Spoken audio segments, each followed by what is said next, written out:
اس حدیث کے راویوں میں صحابہ کے نام آتے ہیں، حضرت علی، حضرت عبداللہ ابن مسعود، حضرت معاذ ابن جبل، حضرت عبداللہ ابن عمر، حضرت ابو الدرداء، حضرت عبداللہ ابن عباس، حضرت انس ابن مالک، حضرت ابو ہریرہ، حضرت ابو سعید خدری رضی اللہ تعالی عنہ اجمعین۔ اتنے صحابہ سے شروع ہوئی، لیکن آگے لنک ٹوٹ رہے ہیں، کہیں تابعی کے لیول پر بات نہیں بن رہی، کہیں تبع تابعین کے لیول پر بات نہیں بن رہی، کہیں کوئی راوی آ گیا ہے بیچ میں کہ جو قابل اعتماد نہیں ہے، جس کی سیرت و کردار یا جس کے بارے میں شک ہے کہ اس کا حافظہ ٹھیک نہیں رہا تھا، تو یہ کہیں آ گیا، رکھنا پڑ گیا، لہذا وہ ضعیف تو رہے گی۔ لیکن اتنے صحابہ سے روایت ہوئی ہے تو اس کے اوپر پھر بہت توجہ دی ہے علماء کرام۔ اب وہ حدیث کیا ہے وہ میں پہلے آپ کو سنا دوں۔ حدیث کا متن اب بتا رہا ہوں میں آپ کو۔ من حفظ علی امتی 40 حدیثا من امر دینہا بعثہ اللہ یوم القیامت من زمرۃ الفقہاء والعلماء۔ حدیث کا ایک مجموعہ ہے کنز العمال، جس میں ضعیف احادیث بھی ہے، صحیح احادیث بھی ہے، کنز العمال، اس میں یہ حدیث موجود ہے۔ اور جیسا کہ میں نے کہا صحابہ میں سے اتنے صحابہ کے نام میں نے آپ کو لے دیے، یہ سب کے سب فقہاء صحابہ میں سے، بہت چوٹی کے صحابہ میں سے۔ لیکن یہ ہے کہ وہ اس کی روایت، جیسا کہ میں نے عرض کیا، سارا دار و مدار روایت پر ہے، اسی کے اوپر معاملہ جو ہے حدیث کا مقام و مرتبہ متعین ہوگا۔ ترجمہ کیا ہے؟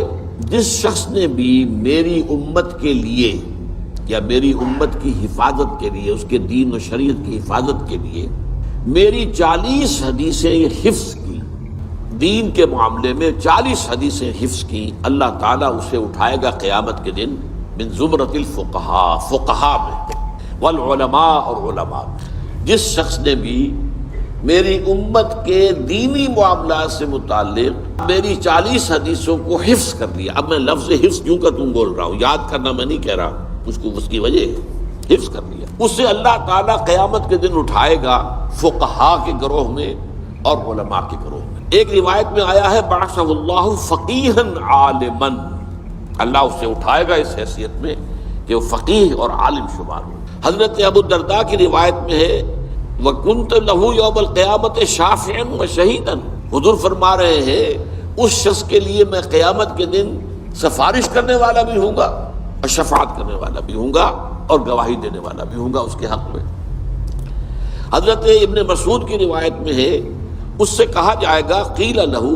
ادخل من ای ابواب الجنت شئت، تم جنت کے جن دروازوں میں سے جس دروازے میں چاہو داخل ہو جاؤ۔ اور فی روایت ابن عمر، حضرت عبداللہ ابن عمر رضی اللہ تعالی عنہما کی روایت میں ہے کتب فی زمرۃ العلماء وحشر فی زمرۃ الشہداء، اس شخص کا نام لکھ لیا جائے گا علماء کی فہرست میں، اور وہ قیامت کے دن اٹھایا جائے گا، میدان حشر میں لایا جائے گا شہداء کے ساتھ۔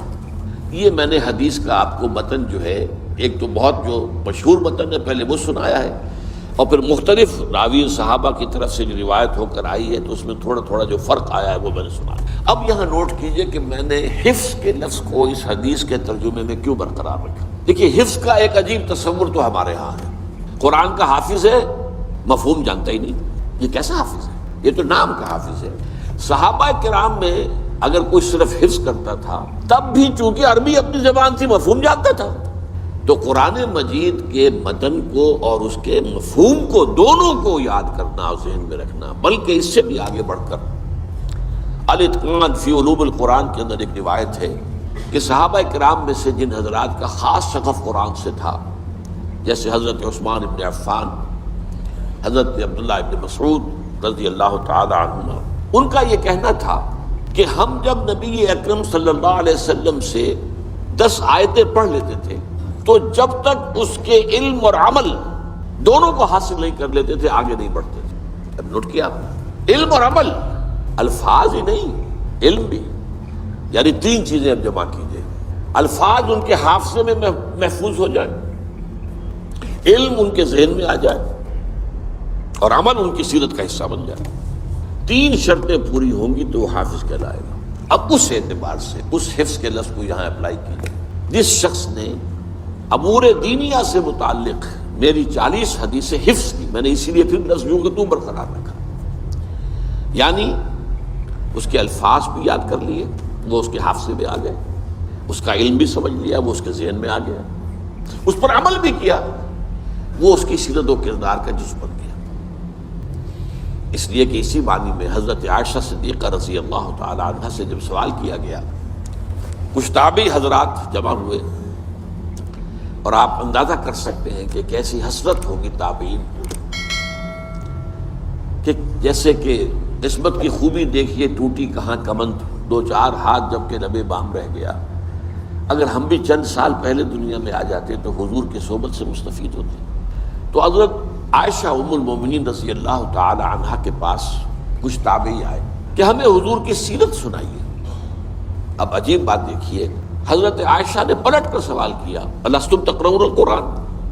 کیا تم لوگ قرآن نہیں پڑھتے؟ انہوں نے عرض کیا، ام المومنین قرآن تو ہم پڑھتے ہیں، ہم نے تو سیرت کی بات کی۔ حضرت ام المومنین حضرت عائشہ صدیقہ، اور یہ جان لیجئے ان کا شمار بھی فقہائے صحابہ میں ہے، چوٹی کے فقہا میں